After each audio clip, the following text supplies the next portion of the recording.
안녕하세요. 오늘은 와인의 교과서라고 할 수 있는 보르도 와인에 대해서 조금 더 이제 좀 깊이 있게 가장 대표적인 유명한 와인들 소개해드리면서 그 테이스팅에 대한 내용들도 약간의 역사적인 내용과 함께 소개해드리려고 하는데요.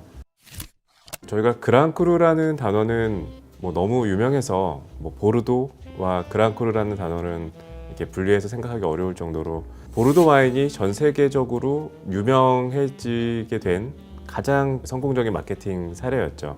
1855년에 그 파리에서 그 만국 박람회가 열립니다. 그때는 이제 나폴레옹 3세 시대였는데요. 어떻게 보면 프랑스의 좀 문화의 우수성을 한 번에 이렇게 좀 널리 알릴 수 있는 그런 자리였기 때문에 그때도 이미 보르도의 대부분의 와이너리들은 18세기 후반 그리고 19세기 초중반까지 계속 활발하게 이제 무역이 이루어지고 있었기 때문에요.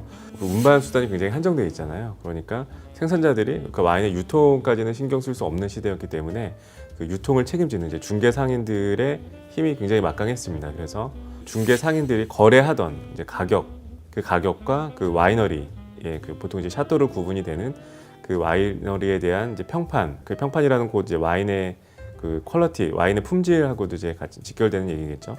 그래서 가격과 품질을 종합적으로 고려를 해서 이제 1등급부터 5등급까지 그렇게 이제 등급을 나눴습니다. 그래서 총 61개의 그 그랑크루가 보르도에서 만들어졌는데요. 그때 당시에 이제 보르도의 그 그랑크루는 이제 레드 와인을 한정해서 이제 61개를 나눴던 건데 1855년에 그 제정된 그 그랑크루 체계가 지금 거의 165년이 지난 지금까지도 그대로 이제 이어져 오고 있는데요. 아주 좀 이렇게 디테일한 1856년에 이제 깡트메를레가 추가되고 이런 약간의 그 1855년 당시에 1년 사이에 있었던 그 작은 변화를 빼고는 숫자가 바뀐 유일한 딱 사례가 1973년에 이루어지는데요. 그 와인을 이제 공부할 때 가장 보르도 그랑크루 얘기할 때 시험 문제로 많이 나오는 가장 많이 출제되는 그런 이제 역사적인 사건인데요.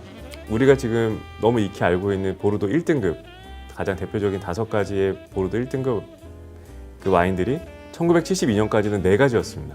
이제 라피트 로칠드, 그리고 라뚜르, 샤또 마고, 그리고 이제 샤또 오브리옹 이렇게 4가지의 1등급 와인들이 있었는데요. 무똥 로칠드는 1972년까지 그랑크루 2등급이었습니다. 무똥 로칠드의 역사상 가장 중요한 인물이라고 할 수 있는 이제 그 바롱 필립 드 로칠드, 그 오너 필립 드 로칠드 씨가 어떻게 보면 무똥 로칠드의 가장 찬란한 황금기를 주도했던 인물이었는데요. 바로 이제 1973년에 필립 드 로칠드의 엄청난 헌신적인 노력을 통해서 2등급에서 1등급으로 격상을 합니다. 그래서 등급 체계에 대한 변화를 처음으로 이렇게 격상이 된 2등급에서 1등급으로 무똥 로칠드에 격상이 되면서 1973년부터는 이제 1등급 와인들이 이제 5가지가 된 거죠. 1973년이 또 유명해진 대표적인 그 사례가요. 1973년에 그 아티스트가 선정된 레이블의 아티스트가 피카소였습니다.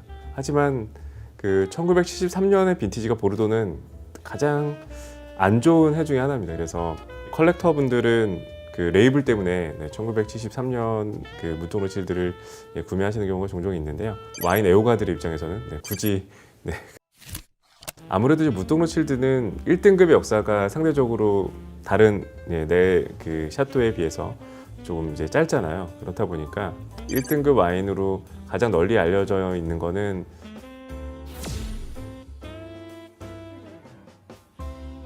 라피트 로칠드 같은 경우는 1855년에 1등급들 순서를 이제 처음부터 이렇게 정할 때 가장 첫 번째로 선정된 것이 라피트 로칠드입니다.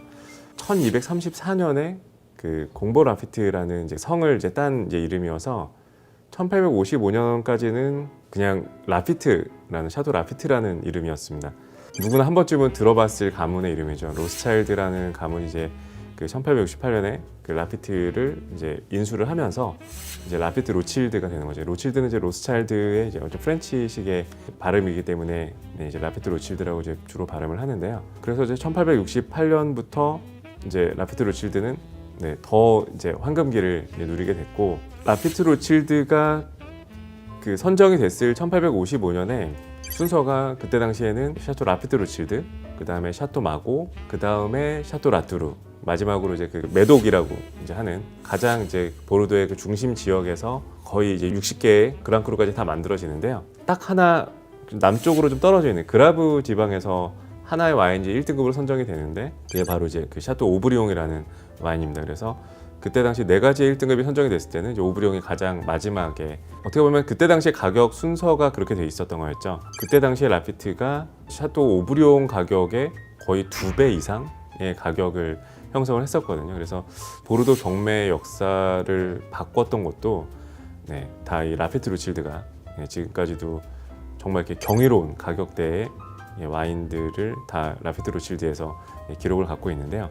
저는 개인적으로 이제 그런 질문을 많이 받게 되죠. 1등급 와인 중에서 하나만 제일 첫 번째를 꼽으라고 하면 뭘 꼽느냐라는 질문을 받았을 때 숙성의 거의 끝이라고 할 수 있는 시기까지 저희가 감안해서 얘기했을 때 20세기의 가장 이제 위대한 빈티지인 1945년, 그 다음에 1961년, 그리고 오늘 제가 1982년 셀러에서 찾지를 못했는데 그 1982년이 가장 이제 대표적인 이제 빈티지로 알려져 있는데요.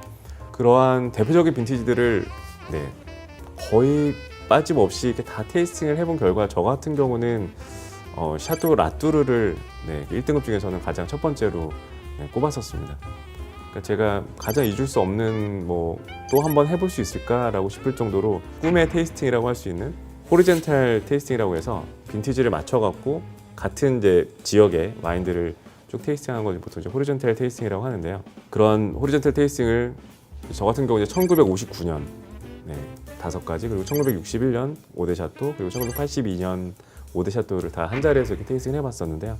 그렇게 해서 가장 베스트 오브 베스트의 빈티지를 비교해서 이렇게 했을 때 저는 샤토 라뚜르가 가장 높은 점수를 줄 수 있었고, 그 다음에 라피트 로칠드와 이제 무똥 로칠드 그런 순위였던 것 같습니다.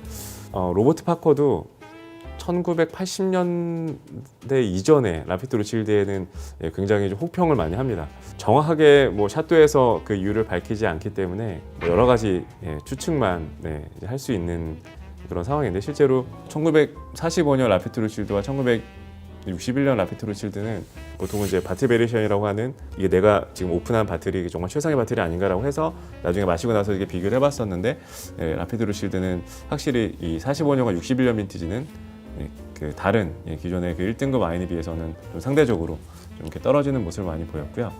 하지만 90년대를 국한해서 1등급 와인 중에 베스트 오브 베스트를 꼽으라고 하면 정말 라뚜르는 여전히 90년대도 최고지만 라피트가 워낙 그 한 70년대의 부진을 90년대에 정말 그 이상으로 이렇게 만회를 했기 때문에 라피트 로칠드와 라뚜르를 저는 이제 공동으로 1등 와인으로 이렇게 뽑고 싶을 정도로 아주 훌륭한 모습을 꾸준히 보여주고 있습니다.